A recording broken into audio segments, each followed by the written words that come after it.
Hi everyone, কেমন আছো তোমরা সবাই? আশা করি সবাই ভালো আছো। আমি কিন্তু যেতেছি কুমারঘাট। আর এই ভিডিওটা কিন্তু অনেক দিনের আগের, যখন তানবীর বাবা বাড়িতে আসছিল তখনকার ভিডিও।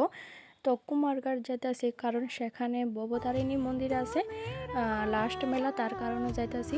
তো সেখানে আমার একটা দেওরও থাকে, তার কারণে আমার হাজব্যান্ড দেখা করতে যেতেছে। অনেক দিন ধরে ভাবতেছি যাবো, কিন্তু সময় লেগা যাইতে পারতাছিলাম না। তো আমরা এখন আই পড়ছি ভবতারিণী মন্দিরে। তারপর আমার হাজব্যান্ড এখানে মোমদুকাডে দিয়ে দিতেছে। আর মন্দিরটা কিন্তু খুবই সুন্দর। তো দেখো, এখানে আছে আমার দেওরের ওয়াইফ আর আমার কাকিমা। তো এখানে দিয়ে দিতেছে তারও মোমদুকাটি। আর এখানে মন্দিরটা কিন্তু খুবই সুন্দর। তো আমি আই পড়ছি মোমদুকাটি দিতে। তো আমি এর আগে আইছিলাম একবার, তো অনেক দিন আগে আইছিলাম। তো খুবই সুন্দর এখানে মন্দিরটা। তো তানবি আর তানবি ঠাকুমা দাঁড়া রয়েছে এক সাইডে।